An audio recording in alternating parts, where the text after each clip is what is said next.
Good afternoon, everyone. My name is Matt Kirchman. I am the host for this session this afternoon. Planning for planning is the shorthand.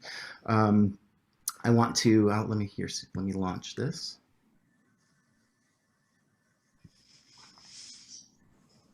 I already did it wrong. I need to share screen before I launch.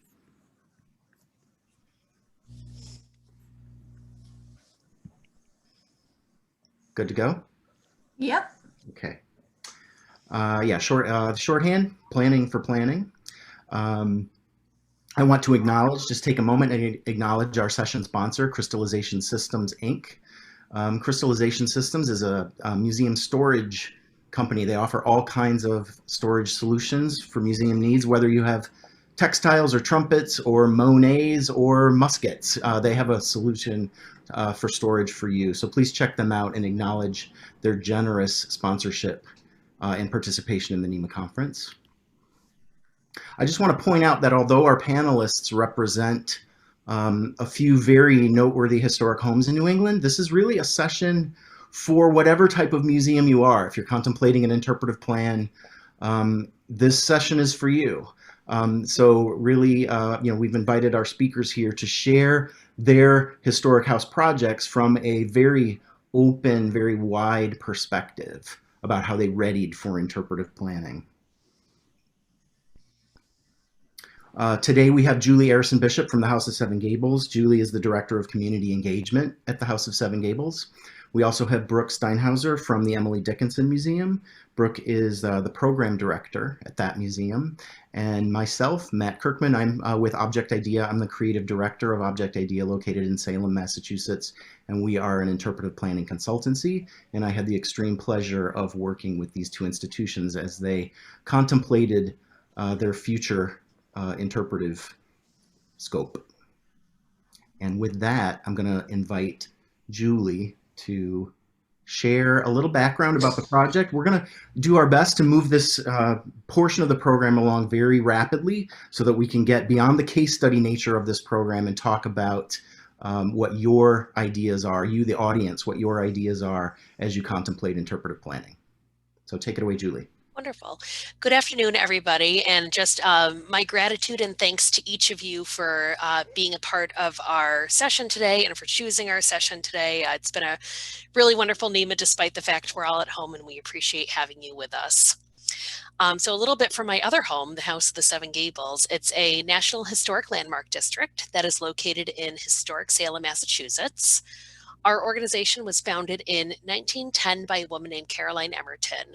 She restored the famed mansion, preserved other buildings that she brought onto the museum campus, which is now about 2.5 acres in size, and used this restoration project to fund her settlement house work. For those that might not be familiar, settlement houses are a late 19th, early 20th century term for organizations that generally supported newly arriving immigrants here in the United States. They were generally focused around urban centers. And while you might not think of Salem as a bustling metropolis, Salem had a big Eastern European population that was located in the neighborhood around the House of the Seven Gables around that time period. And Caroline Emerton and her social workers that supported her work were extremely dedicated in teaching English language, teaching cooking, industrial arts, sewing, music, holding socials. And it's work that we carry on today. We proudly carry on this tradition. We share the stories of the fortune and fame of the mansion, but we also share the philanthropy of Caroline Emerton and her mission to support immigrant education programs, though 2020 has been a bit more difficult for us to do so. With our direct service learning, we do typically host ESL and citizenship classes. We have an amazing summer enrichment program called Caribbean Connections, and we also host a series of community conversations around immigration and immigration reform. So really trying to keep this legacy alive the best we can.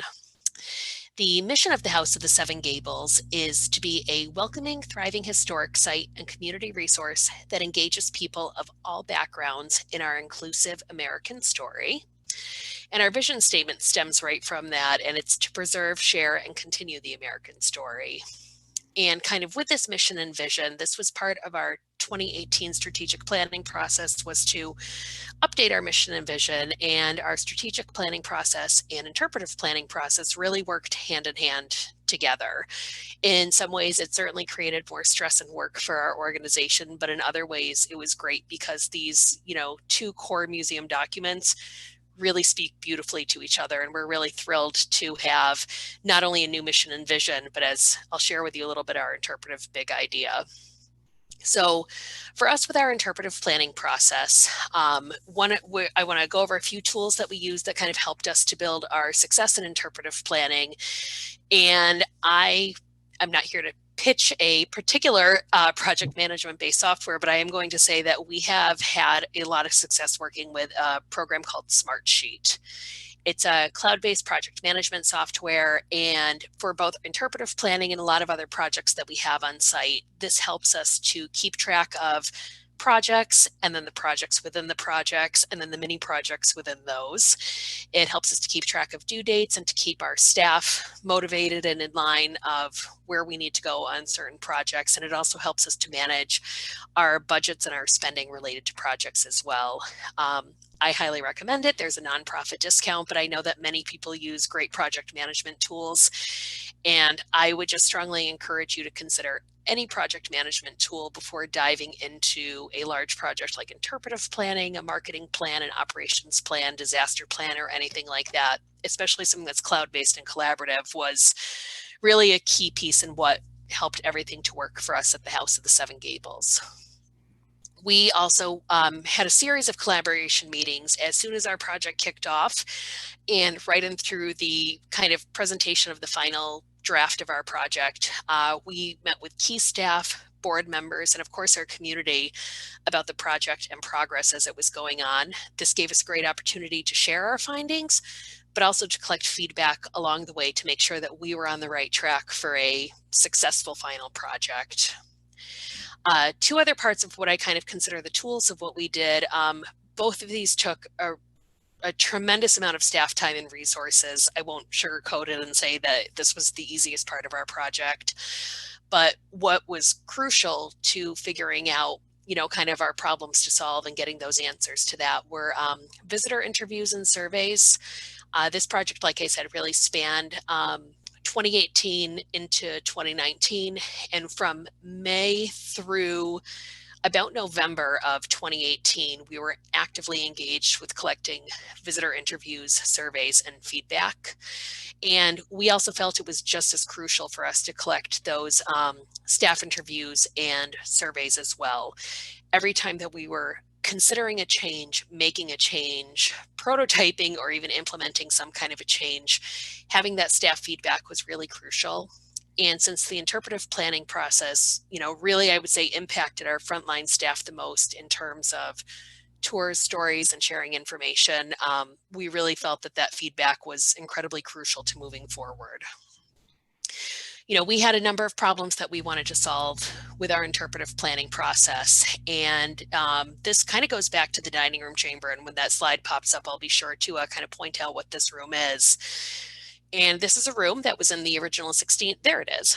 A room that's in the original 1668 portion of the house, where we had spent from 2015 to about 2017, addressing a number of major structural needs that had to happen within that space.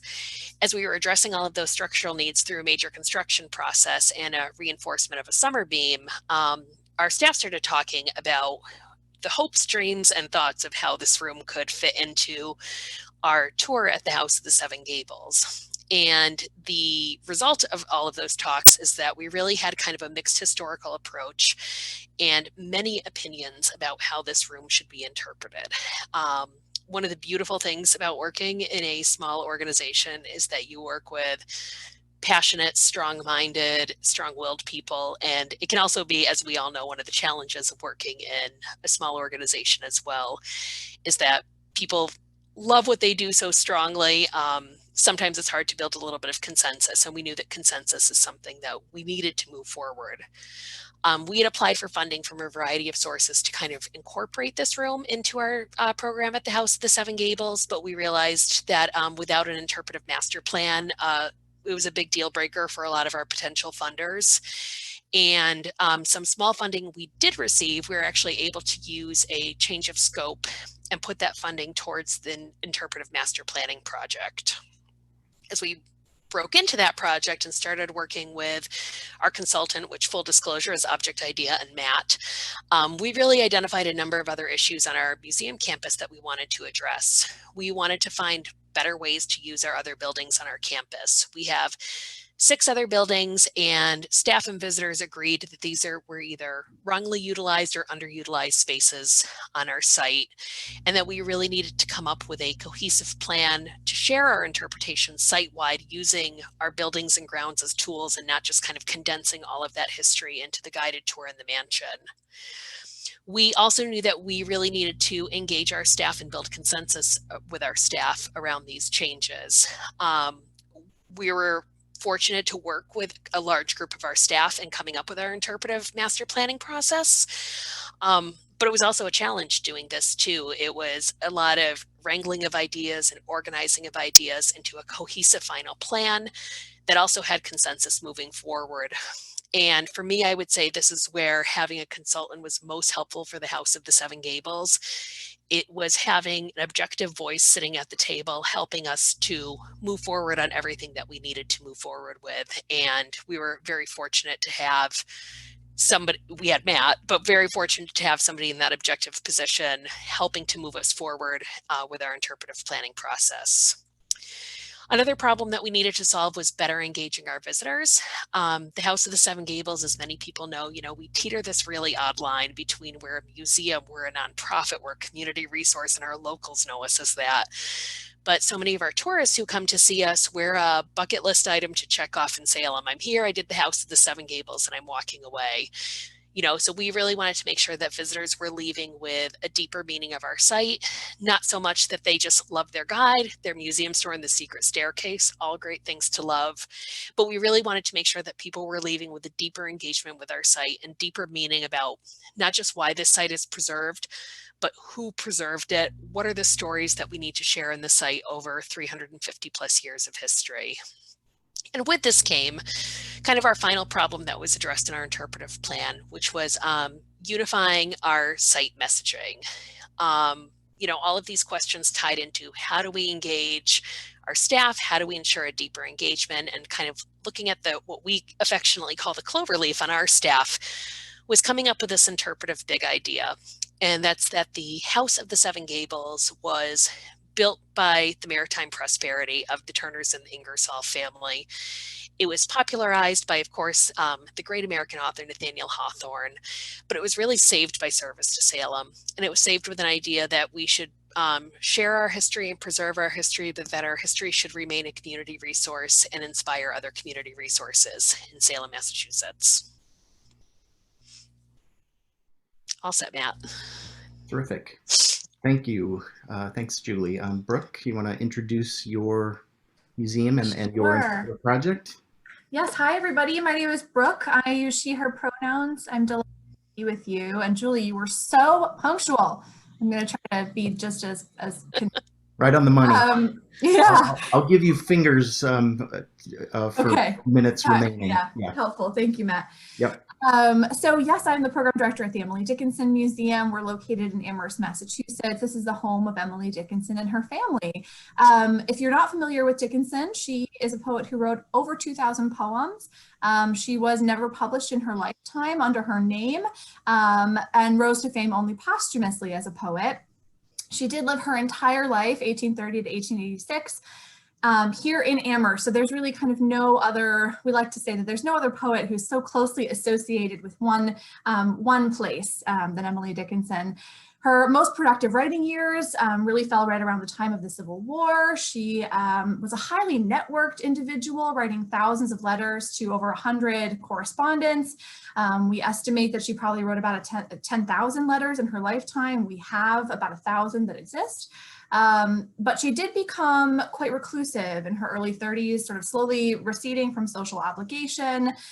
So if you've heard of her as a recluse, you're not wrong about that, but it really didn't begin for her until she was into her adult years. She had quite a full early life and many friendships that she maintained throughout the rest of her life via correspondence. She was fiercely individualistic. She never married. She never had children. She is today taught in classrooms around the world and translated into countless languages. So that's our protagonist. And I'd love to tell you what our mission and vision is for the museum. Our mission is to spark the imagination by amplifying Emily Dickinson's revolutionary poetic voice from the place she called home. And our vision is that we will be the center of innovative approaches to her genius and a creative place that fosters curiosity, stimulates personal expression, and generates new knowledge through unparalleled stewardship of her poetic and material legacy. So you can see that these were adopted in 2016 and 2017, so they're still relatively new to us, and they really brought about a period of strategic planning that I think essentially kind of led us to the need for interpretive planning. I want to familiarize you with our site a little bit so that you can understand some of the opportunities we saw in interpretive planning. So now you're looking at the homestead, and this was a building structure built in 1813 by Dickinson's grandfather. She was born here, she died here. This is the place where most of the years of her most productive writing happens here in this house, and probably a lot of it here in this room that you see. You're looking at the before and after photos of the poet's bedroom, which was one of the first interior spaces we undertook restoring. This house was sold out of the family's hands in 1916 and went through many iterations, many changes to its structure after that point. So our work as stewards of this building is not just to interpret it, but also we have a big restoration plan in which we're trying to bring it back to our period of significance, which is really 1855 to about 1899, kind of encompassing Dickinson's adult and writing years, and then right on through to her sister's death, her sister being critical to the publication of her poems. And so this is a big task for us is restoration. And that is the case at the homestead. And we have a slightly different case at the house next door, which is also a part of the museum. So now you're looking at the evergreens. And this is a rare example of a preserved period interior, a Victorian interior. Emily Dickinson said, "A precious moldering pleasure it is to meet an antique book in just the dress its century wore, a privilege, I think." I love sharing that quote with visitors when they're kind of standing where you are in this view of the front hall in this house, because as you come in here from the homestead, you've probably seen the homestead first. And now you're walking into a home that just feels immediately different. The environment feels different because it's as if the family just got up and left, and then the house was undisturbed from the 1880s, 1890s onward. This house was only ever lived in by the Dickinsons and their heirs right up until 1988. So the last Dickinsons who lived here were Susan, who is the poet's sister-in-law, and then Martha, Susan's daughter. So that's the poet's niece. Both women played critical roles for Dickinson. Susan as a recipient of the most poems and a trusted critic for Dickinson, and Martha as a posthumous publisher and biographer of her aunt's work. So this house is really important in telling Dickinson's story. But our program of restoration here is much less about bringing the house back to our period, much more about arresting decay and really stabilizing the property so that we can continue to bring people through it. And so when we're not closed for a pandemic, the way to experience both of these houses is by a guided tour only. So we used to offer two different tours. One was 45 minutes of the homestead, one was 90 minutes of both houses. A few years back, we began to feel it was really a missed opportunity that half of our visitors were not getting to see the evergreens. And because again, we feel it's a really important part of the story. So we ended up switching to a 1-hour tour of both houses. But that is the way that most of our visitors experience these houses, is with a tour guide. Our visitation annually hovers around 14 to 15,000. We're in a somewhat rural location in Western Massachusetts, so we don't enjoy the some of the sort of more city tourism. But our tours are a great success according to those who take them and then complete tour surveys. The surveys often really celebrate the skill of our guides and the personal nature of the tour. But we know that this format is not ideal for all of our visitors, and many come looking for an opportunity to explore on their own. They really desire choice. The tour program serves roughly 80% first-time visitors and 20% repeat, while our public programs are the reverse. So now you're looking at some photos representing some of the public programming that we do. We have quite a robust public program slate. We produce well over 100 programs each year, and we are focused on providing experiences that are unique from our tour program. So we engage Dickinson scholars from around the world, hosting annual conferences, producing book launches and lectures, discussion groups. We also engage fans, Dickinson fans who come to us to celebrate her birthday or the anniversary of her death, or they want to have the chance to dig in her garden or to write in her bedroom. And then we also have this other program segment that focuses on contemporary creativity that we think echoes Dickinson's revolutionary spark. So we hold monthly open mics and poetry readings. We work with visual artists for installing contemporary sculpture or art in the Poets Conservatory. We work with immersive theater makers. We produce an annual Tell It Slant Poetry Festival. I was really excited this year that our virtual version of that drew people from 60 countries. Blew my mind. In 2018, we began talking about the need for interpretive planning. And I think it's important to note that our museum was actually only founded in 2003. And since that time, we really had not revisited our interpretive themes. So at the time that the two houses came together as one museum, there was some interpretive framework work done at that point. And again, we really hadn't revisited it. We had these new mission statements, and we felt that we were meeting them in our public programming, but perhaps less so in our daily operations. We also had all this ongoing restoration work, which was providing us with new opportunities for interpretation. And then that year, we also received funding from IMLS to catalog our collection for the very first time. That was a huge deal for us. This was a project that would begin in late 2020 and take about 3 years. So yes, we are just at the beginning of it now. And it was a project that would really enable us to activate our collection for the first time, to really gain intellectual control over our collection for the first time. Again, we're a little bit of a baby museum. We're less than 20 years old. So this was a big piece of work for us to do. And we do have the largest non-manuscript collection associated with Dickinson. So this is a great, exciting thing. So through evaluation of our existing programs and through conversations with staff and through some preliminary benchmarking, we identified some opportunities that we felt interpretive planning would afford us. We knew that we needed to holistically revisit our themes, but also not just our themes, our resources and our interpretive modes for storytelling. So we also wanted to expand our options that were available for visitors each day. We wanted to really provide them with choice.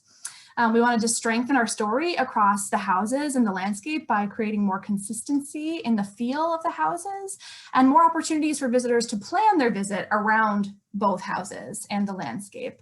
And things like that include, more site amenities, lots of different things. We also wanted to plan for these new spaces that were going to be coming online, which with restoration work, which included a couple of rooms that are really critical in telling stories of domestic work and domestic workers, both of which Dickinson was very involved with. And then that leads me to Dickinson's privilege. So hers is not, Dickinson's is not a story of being waited on hand and foot by uniformed domestic servants in a great household, but it is the story of a well-educated white woman in a prosperous family who lived through the Civil War, who did not have to marry for financial stability, and whose daily writing practice was to some degree enabled by the labor of domestic workers who were employed by the family. And that's not really a story, that's not really an aspect of her story that we had always focused on in the past. Dickinson had been the subject of has been the subject of fascination for fans and scholars alike because of mysteries surrounding her, really stemming from holes in the documentary record. Her letters and papers were, for the most part, burned after her death. And so, you know, what romantic relationships did she have? Were they reciprocated? Why did she become reclusive? Why did she take to wearing white? Why didn't she publish? These are all areas where the museum's interpretation has to, as we like to use her words a lot, dwell in possibility. And so part of being a more welcoming and inclusive place is ensuring that the possibility of Dickinson as a queer woman is presented regularly and consistently for all of our visitors. We also know that Dickinson is enjoying a real heyday in popular culture. Just in the last 4 years alone, there were 2 major motion films, one with Cynthia Nixon, one with Molly Shannon, about Emily Dickinson that were sort of hailed as biopics, but I think that's up for debate. And then in 2020, Apple TV produced a television show. It's about to have its 2nd season come out in January. That's with Haley Steinfeld. 2 of those ones that I've just mentioned had queer interpretations, queer plot lines. So again, we felt this need to be more ready to embrace these other creative interpretations, and not just these queer interpretations, but also all current creative interpretations. And the way that we could be prepared to do that is by having thought more about what Dickinson's power is today, what her relevance is today. And then lastly, as you saw in our vision statement, we intend to be innovators. We want to let the historic houses really speak for themselves. We want to rely on the skill of our interpreters, yes, but we also want to create exciting, immersive experiences that allow for more flexibility and a more playful encounter, perhaps, in our period rooms. So this opportunities list, which became our project goals and values, really formed the basis of our application to the National Endowment for the Humanities Public History Planning Projects grant in early winter of 2019. We were notified in late August that we had been successful, so we began our project in late October of that year. And now here we are about 1 year on, and we are not quite finished. We are in our final drafts of our plan, and once that is finalized, we'll be heading into implementation in a somewhat uncertain time while the museum is still closed for COVID. So I know that we're going to have the chance to answer some more questions, and I'm gonna leave off there, and I'm sure I'll have the chance to tell you more about the results of our plan. Thanks, Brooke. Thanks so much. I'm gonna stop sharing now. We should be in speaker mode now, where the speaker is, our audience can see who's speaking. I think that's true. I hope that's true. So I have stepped into the role of Phil Donahue here. I've prepared some questions ahead of time, but I do want to, as soon as possible, get to the questions from our participants. So if you out there in audience land, if you have a question about your own interpretive planning initiative or the experience that Brooke or Julie had as part of their planning process, please put that in the Q&A. We're going to get there real soon. I just wanted to kick off the Q&A session with just asking you both, how did your organizations grapple with who should be involved with the plan? You both mentioned the passion and diversity among a staff at a museum such as yours. So how did you choose who should be involved with your interpretive planning process? Brooke, you want to go? Oh, sure. Well, yeah, that's a great question. Because we were applying for funding through NEH, this is always the trick, right? You've got to know what you're going to plan before you plan it in order to get the funding for it. So we had to kind of come up with these structures in advance of the project. So we knew that we wanted to have a sort of project team that I would lead, and that they would act as advisors for this. So that included our executive director and then 2 of our board members who are also on our program committee, and one, well, really both of whom are Dickinson scholars. So that formed a sort of advisory group. And then we also knew, because as Julie said and really reiterated, it's so important in any of these processes to make sure that the entire staff feels like they not only have a stake, but that they also have a voice. So we knew that at several key moments of our planning process, we wanted to bring in the entire staff to be involved in workshops, which were really information gathering workshops. So our entire museum staff, including our roughly 30, sort of frontline guides and museum assistants, were invited to participate at a couple places. We also wanted to really hear from our constituents, and that's something I can talk more about too, but we relied on some large groups of, some of them were donors, some of them were past program partners, some of them were just really big Dickinson fans, so we gave them a seat at the table at a couple of points. And then lastly, again, this was sort of part and parcel of our funding. We needed to involve humanities scholars. So we had a scholar advisor group comprised of about 7 Dickinson scholars who were working in sort of different areas of Dickinson scholarship. Some of them were textual scholars, some of them were biographers. We really wanted a mix of folks at the table, and we did a really big intensive day with them in the sort of interpretive assessment phase of our planning, I would say. So those are some of the folks we had at our table. Thank you. And I can say from experience that at the House of Seven Gables, it was a very similar, although a little different. So Julie, maybe you could illuminate some of the differences in how your process went with involving people in the planning process. Absolutely. So like I said, when we entered the planning phase for this, we had a number of people on our staff who had been longtime staff members, like at the House of the Seven Gables. So people who had been involved for 15 plus years.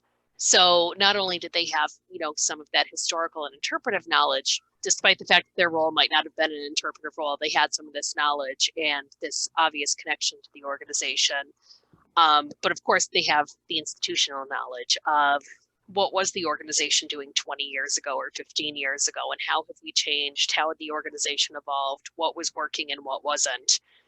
So in our kind of planning committee and all of our planning committee meetings, we typically had about 10 to 12 people sitting around the table at each of these meetings. And basically we did a room by room breakdown of, what is our success in each of these rooms? What is our challenge in each of these rooms? What history aren't we sharing that we should be sharing in these places? And, really using the heavy technology of dry erase boards and easels and markers to just kind of, capture all of this information. And again, for us, what was really helpful was having ObjectIDEA at the table with us and kind of listening and gathering in all of these ideas. So there were definitely, some tense moments that came out of these meetings where people really felt very strongly that one thing should be talked about in this one place and everybody else's idea wasn't the right one. But in a way too, like all of us around the table would joke that these almost turned into like little therapy sessions in a sense of we all got to get out of our chest what was there and what needed to be talked about and what needed to be put onto the table. And Matt and Jack at that time were kind of our therapists at the table and helping us to put those pieces back together into a cohesive interpretive plan at the end of it. And again, making sure that, realizing at the end of it, in that planning part of it, that all of the ideas clearly couldn't be taken, but all of the ideas were respected, appreciated, and considered. And I think that that was a really important part for us moving forward. Our executive director is, one of her big tenets in the organization is consensus, and kind of just what I just said of we may not all agree at the end of the day, but we all need to be respected and listened to. And I think that that was a really important part of this process, that we did that. We have been, since April of 2019, we've been in kind of this implementation phase, which of course was 2020, shocking, everything is on hold. But with this implementation phase, is we really kind of did bring that number of our, I'm going to say our staff implementation committee has gone down significantly, where we had a longtime historical interpreter, our collections manager, and myself were driving some of these implementation projects and pulling in the necessary partners and people as needed into these different parts of the plan that we have been getting out there and getting out into the public, which for us has included our new guided tour outline, and which was, not the three of us working on that. That was a very big committee of people working on that guided tour outline. We conveniently in February of 2020 completed a complete sign overhaul on our campus, including outdoor interpretive signage on our campus. So that included, of course, our people on our staff were incredibly knowledgeable about the history and the architecture of our site, but also included people in our marketing team as well for the design and I'm going to say that consultant finagling of getting that signage process ready to go and all set. We have a couple of other graphic projects that are going on. We have a project that we're hoping to complete in our counting house, which is a small building on our campus in the next few years. We're also looking at, for those who have visited our site, the Nathaniel Hawthorne Birthplace as kind of a self-guided historic house museum. This is definitely one of those underutilized spaces that does not give Hawthorne his due. And this will be something where, like Brooke talked about, bringing in scholars and kind of all of these people related to Dickinson and all of these people with this knowledge and passion. As we move forward with this part of our implementation for the Nathaniel Hawthorne Birthplace House, this is where we'll start bringing in those scholars and, knowledgeable historians and people in kind of that end of the field who have a tremendous amount of knowledge and opinions and ways that we should move forward in that site. There are a couple questions in the Q&A form there about the intersection of the interpretive plan with other planning initiatives such as landscape. Brooke, you mentioned a furnishings plan. Julie, you mentioned a strategic plan. You both had long-range plans that were kind of running the same race as the interpretive plan. Can you talk about the intersection of other planning initiatives along with the interpretive plan? Oh my gosh, we do not lack for planning documents at the Emily Dickinson Museum. We love a plan. We love all the plans. We had a strategic plan that took us into, I guess it was 2019. And again, that had sort of come out of our new mission statement and vision statement. I saw a question also about the difference between mission and vision, and I'm not an expert here, but I always learned that you can kind of remember that a missionary is somebody who is carrying out the actual work, and a visionary is perhaps someone who has the vision for that work. So you might think of the mission and the vision as along those lines, that the missionary is, this is what we do on our daily, this is the core of our daily operating, and vision is, our aspirational vision for the museum. But back to the question at hand. So we do have a furnishings plan that we have that's been a critical element of our interpretive planning. It essentially was something that we commissioned with a consulting curator in 2009 that took rough inventories of our collection, because again, remember, we don't have a catalog. And you really combed the documentary record and helped us to determine how we would furnish each of the rooms within these two houses if we were to return them to fully furnished spaces. We have not implemented this plan in its entirety because not all of the rooms have been restored yet. So it's still very much a plan that's working for us. And in our interpretive planning, we were able to consider it while thinking about essentially interpretive modes layered on top of furnished spaces. So that was one plan. We also actually are fortunate to have a landscape interpretive plan, which works in tandem with a cultural landscape report. And so, but the landscape interpretive plan was completed I think it was less than 10 years ago. And so we knew going into comprehensive interpretive planning that we would want to rely on a lot of the recommendations that were made there and make sure that they were still aligned with what our comprehensive process was thinking. And so we do in our draft, in our sort of final draft of our comprehensive interpretive plan, we do refer to these existing documents. And I think it has been fortunate for us that these existing plans really are right on the money, and we still feel really good about what's in them. Let's see, so the Emily Dickinson Museum was unbelievably fortunate to receive a large bequest from a board member who passed away a couple of years ago. So with that bequest came the need. Well, first came the realization that we might be able to actually undertake some pretty big projects that we've long talked about doing since the inception of a master plan way back in 2006, I believe it was, including reconstructing an enormous barn that stood just outside of the homestead. It was a large barn. It housed a hayloft. It had animals. It also would have had some rooms for domestic workers. And it's a pretty important part of telling the story of a home that also had a working farm attached to it, sort of a gentleman's farm.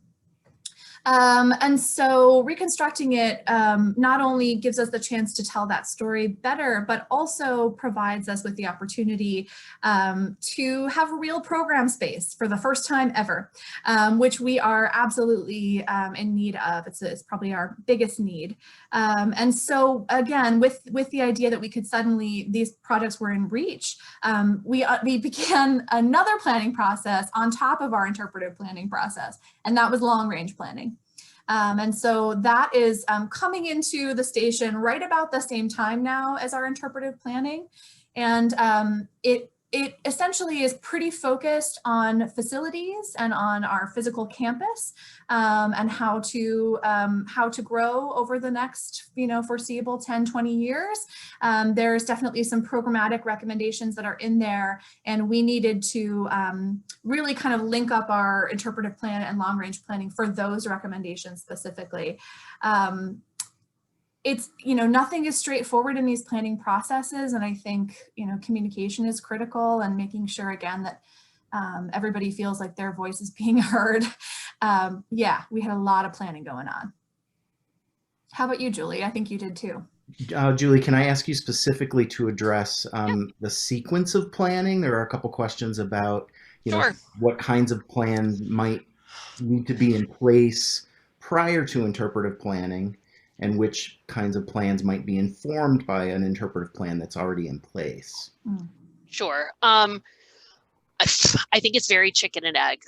And I think every organization has a slightly different track on how they are moving forward. I will say at the House of the Seven Gables, we've been in a really fortunate position where our executive director has committed greatly to the professionalization of our historic house museum organization, and is in particular, she likes to plan, like Emily said, like Brooke said. There's no plan that we don't love at the House of the Seven Gables either. So kind of thinking of sequence, which luckily I was writing down notes as Brooke was talking a little bit about her plans, is in 2012 the House of the Seven Gables did put together about a 10-year campus plan. We did have plans to work on that this year and start getting it ready for the next 10 years. And I think thanks to a lot of other things, that hasn't quite happened in the way we had hoped to this year in terms of restructuring that plan. But that was kind of a facilities and operations and long range planning and preservation plan that was in place. In 2015, the organization also really started to commit to coming up with a more comprehensive marketing plan. And not just kind of, say buying into advertising because it's what everybody in Salem or the north of Boston region was doing, but being a lot more strategic in how we were placing our marketing, our communications, and our public relations.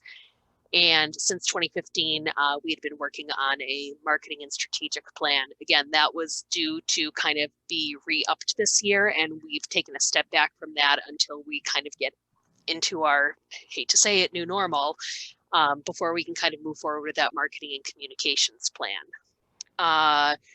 Prior to 2018, we did have another strategic plan that the board and our organization had been working with, but for part of the 350th anniversary of the organization, it was kind of the perfect time for us to revisit our strategic planning process and to see how we wanted the next 3 to 5 years to look at the House of the Seven Gables.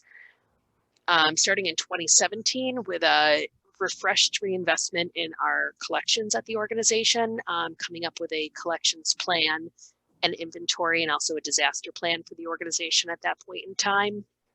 And kind of hand in hand with our interpretive planning process was a furnishings plan as well. And our collections manager, who was part of our interpretive planning team, was also kind of in the same conjunction, working on an updated collections and furnishings plan as well. And for us, that our interpretive plan helps to speak to our furnishings plan, but really vice versa and the other way around of, do we have the right furnishings and objects and information in the right places, or do we need to find some of those pieces to bring into the house? Do we have things in our collection we can use to best tell our story? And again, for us at the House of the Seven Gables, well, the mansion and the guided tour are obviously such an important part of what we do. We're also looking at where do we spread this collections and furnishing resources across our entire campus, and how do we use underutilized spaces to bring some more of those stories to life and make people use our entire museum campus. So I think in speaking of sequence, I think the starting point is just the recognition that, maybe something is outmoded or outdated for your organization. I think the starting point is just starting to ask those questions and see what the answers are amongst your organization, and see where the support lies with your leadership team in the organization, see where the support lies with your board and other committees, and just throw some coal in the train and see if you can get it moving and in what direction it takes you. And I mean, it may take you into, we need to look at our marketing communications because we don't have any significant branding. We don't have that message. We don't have those pieces. Where for us, for example, when we started putting our campus signage plan together, we, by that point, had a graphic standard for our site and a palette of colors and a collection of fonts we were using. So for us, it wasn't so much of like, well, let's make one sign that looks like this and one sign that looks like this. And I don't like that font, but I like these colors. That argument wasn't there because the graphic standard was already decided on. So just kind of in a small scale along those lines, talking about that. But it's hard to say what core museum document comes first. I guess I would point people towards something like the STEPS program and start thinking of a program like that through AASLH of where do you begin and where do you start and where do you even start making these considerations if you are starting from a ground level. So, yeah, pounding in little stakes along the way. We have a question about being inclusive. It seems that both your museums were very concerned and committed to being more inclusive. You both mentioned that. How did you get the buy-in from your board to go there? Well, luckily for us, it wasn't so much a buy-in from the board situation as it was for us to just find a way to weave the stories into the right places. And for us at the House of the Seven Gables, that story really centered around labor and how we properly talked about labor within the house.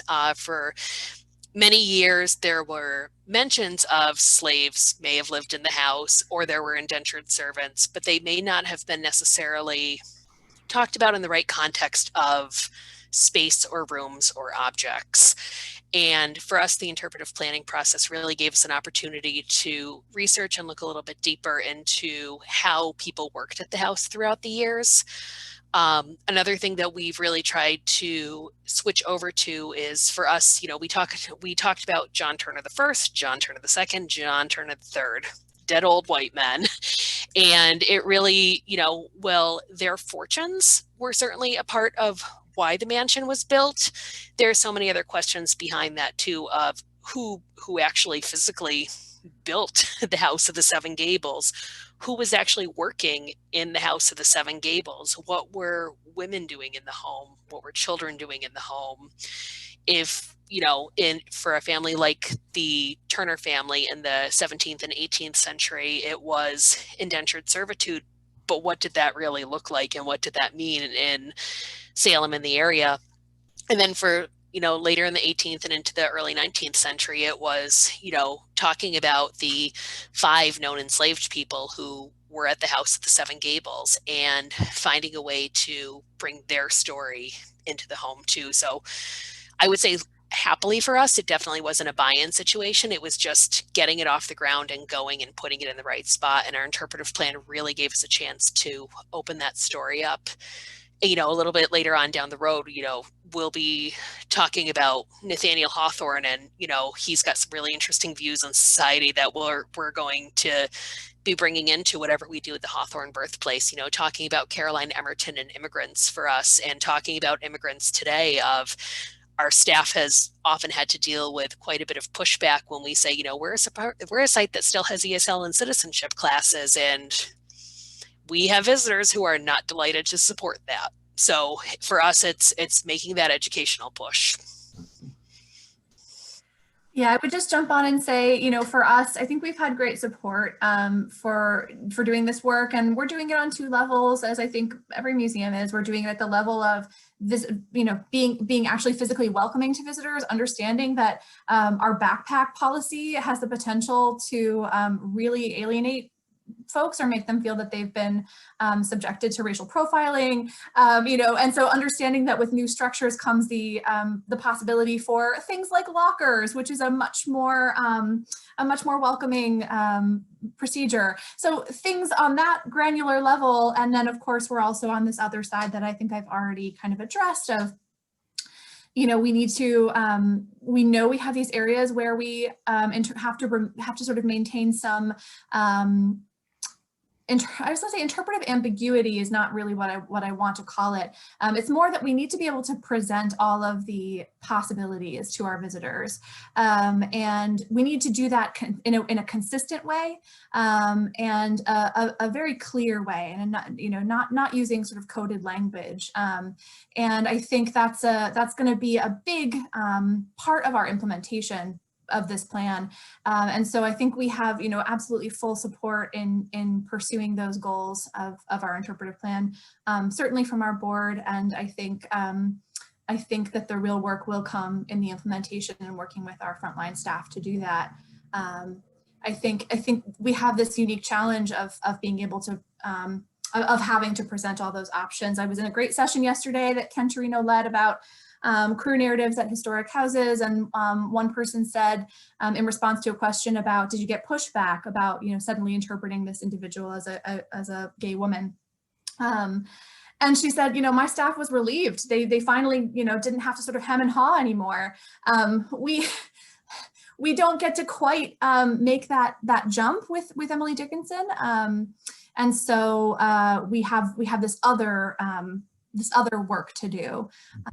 And it certainly takes focus and time and the interest and support of our frontline staff, which I believe we will have in implementation. That's a great segue into probably our final question of the hour, which is about the multiplicity of narratives. It seems like both of your projects, I can say this with a certain level of authority here, both of your projects have very dimensional narratives, and they're more dimensional now that we've kind of cracked open the interpretive potential. Both of your projects go into views of the town, or the landscape that unifies your site, the multiplicity of buildings, the people that resided there, the people that visited there, the social constructs of the day. And so all of these kinds of narratives are at play in an interpretive plan. So there was a question about how do you grapple with more than a singular narrative? And I would say that a good interpretive plan absolutely grapples with more than a single narrative. And you know, what are your thoughts about the multiplicity of your narrative? Can I jump in here? Because I actually feel like in some ways, Julie, yours is the interpretive plan with more more happening in maybe along these lines. You've got the sort of three tripartite little diagram there. You know, I feel very fortunate to have we have a very clear center of our, you know, epicenter of our work. It's Emily Dickinson. You know, yes, her family, yes, her community, yes, the town, but it's Emily Dickinson. And I guess what I would want to say here is that it was really, I felt I needed to really learn through this process and understand that interpretive planning looks different for everybody. And the actual product that you're going to wind up with looks different for everybody. And I didn't really understand that until I started doing a lot of benchmarking prior to submitting our grant for NEH. And it was helpful for me to see interpretive plans from places like Strawberry Bank, like Sturbridge Village, where they have, they actually have houses of different periods, and sometimes they're interpreting a 1950s story and sometimes they're interpreting a 1750s story, all in one place. I would also say learning from houses that are part of like English Heritage or the National Trust over in England, they have the unique challenge of, it's unique not to them, but it's foreign to us perhaps, of, you know, they may have a building that they're interpreting that was built a millennium before the story that they choose to tell. And so how to honor your structure and your resources and select narratives is something they've been thinking about for a long time. So I would check out some of those sources. Yeah, that's great, because there was a question about, you know, are there templates or guides? And I would say that, you know, that maybe this needs to be in conclusion, that, you know, that was part of our planning process, was to look at other planning initiatives and learn from the depths that some museums went to and where others kind of glided across the surface. And we identified early on what needed to be included in our plan. So Brooke, what you said is absolutely true. You know, I produce a couple interpretive plans a year. I just finished working with the National Museum of the American Indian. There are 2 sites in DC and New York. So, you know, a completely different kind of set of questions to be addressed by that interpretive plan. So, and if I could just I just want to say one quick thing, that plan is a noun. You know, you end up with a product, and planning is a verb. It's a process. And so part of identifying what goes in the plan is identifying what process you need to go through with whom in order to have that endorsement and the widest view possible. Yeah. And then just to build on that note too, and I hope that this very briefly answers one of the other questions I saw in the Q&A, just about, you know, for us to, the visitor is so important to all of our sites, and we all have different ties to visitors depending on where you are and where you work. But for us, you know, we have a very strong dependence on the gate at the House of the Seven Gables. Our visitor experience needs to be something that it has to be a lot of different things to a lot of different people. And for us, gathering that visitor feedback for so long, you know, we'd been gathering that visitor feedback about demographics and satisfaction long before we went into the interpretive planning process, but then deepening that feedback about, you know, what did people feel about this interpretation? Why were they coming to the House of the Seven Gables? You know, we had an entrance survey and we had an exit survey after people had their experience, and taking all of that data and all of that information was really crucial for us to coming up with a plan at the end. We are at 2:30. I think we're getting the vaudeville cane so that we can make way for other programs this afternoon. So thank you to my colleagues, my talented collaborators on the interpretive planning process. Thanks to our sponsor, Crystallization, and thank you to all of you in attendance. And enjoy the rest of the conference. Thank you, everybody. Thank you. Thank you, everybody. Thank you, Matt and Julie. Bye now. Be well.